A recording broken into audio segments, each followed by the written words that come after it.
Hola bafethu, it is your big homie Palo. I'm doing a business in Spain, bafethu. So I saw a video by Nota. Lawyers, like, why would you do that, dog? You couldn't basta. Like, why would you do that? When money's on the line, dog, your family's on the line. Your school fees are on the line, dog. The type of school you take your kids to is on the line right now. You're gonna call a... As you can see, Nota is making a statement, and I don't know, man. Initially, a statement like this can sort of, trigger you and make you upset, and, that's fine, and that's understandable. When someone says something like this, it can trigger people, right? Personally, for me, normally when I hear people say such triggering things, I like to take a step back and actually listen to what the person is saying, right? And when I initially heard this, I thought about what Nota is saying, and I realized, okay, so Bruno is talking about attorneys. I'm a lawyer, right? And I thought about my experiences with lawyers. I also realized that, hey man, this guy might actually be right. This guy might actually be speaking the truth, right? But not in a sense that it's black people. No. It's just that nowadays people don't put in effort in their work.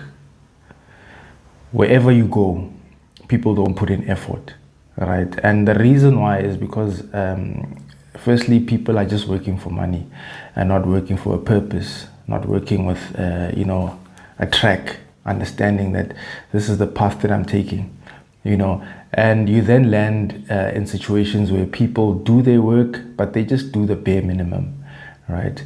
And this is what's killing our society for the most part. This is what's killing the modern society, where it's like you have jobs, everyone's looking for a job. Yeah, I need a job, I want a job. Okay, here's a job. When people get jobs, they then don't work, right? So with regards to what Nota said, after thinking about it, I saw that, okay, this is not a racial thing. It's more of a work ethic thing, right? And I think it was around last week, probably my last week, I had this family friend call asking for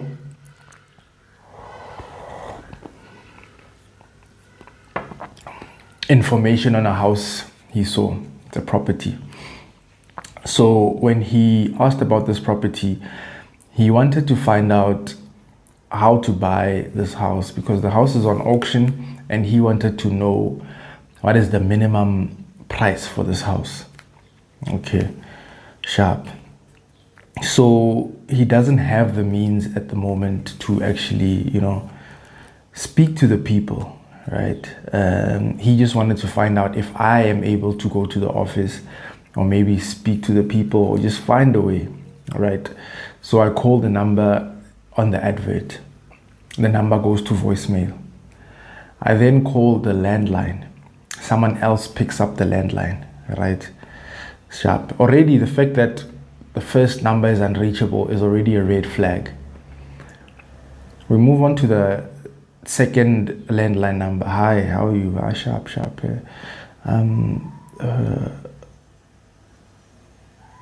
I then asked, so I'm seeing this house in, I won't say what the place is because it's going to be very obvious. I see this house in a specific area, and I wanted to find out what is the minimum amount going to be for the auction, because I've also never been to an auction. So especially a house one, I've seen these informal auctions or vehicle auctions, but I've never been to a house auction, right? So I then asked, what is the procedure and how do we go about doing this?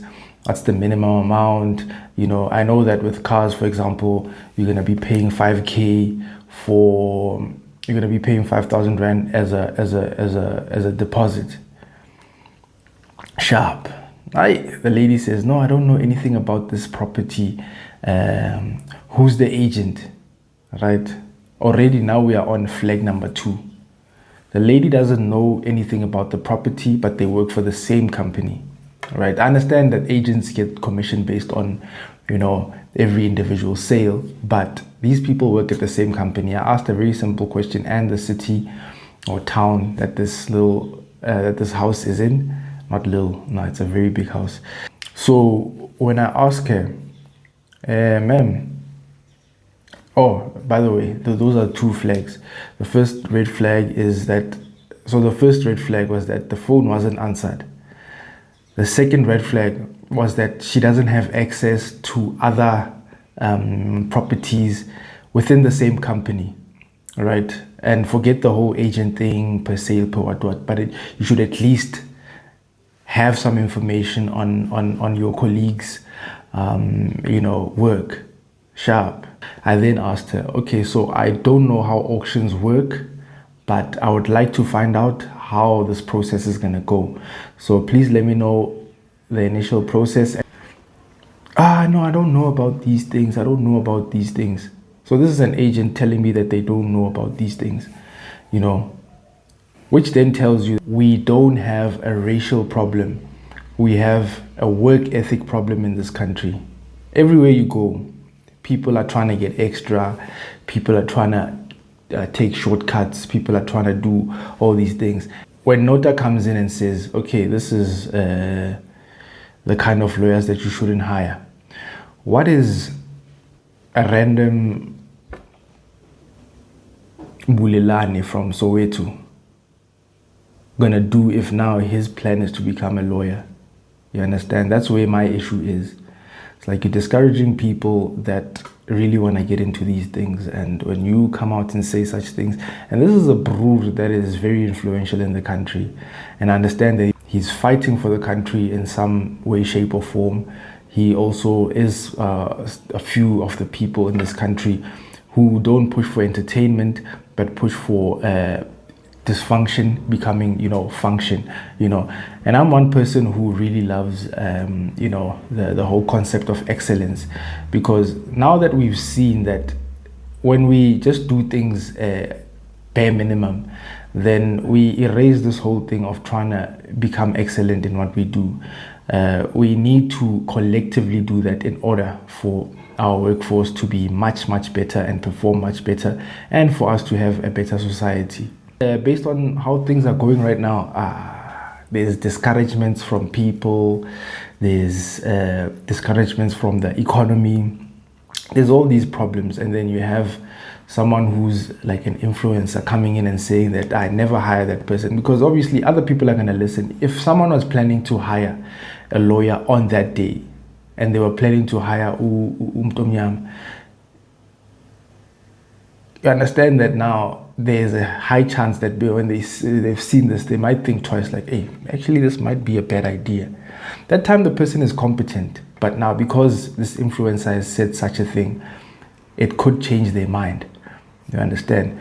So yeah, guys, my topic and my message for today is that we need to try and push for excellence. Yes, we can't be perfect, but let's at least try to push for excellence in all our working fields. Let's be masters in what we do. That's how our society is going to move forward.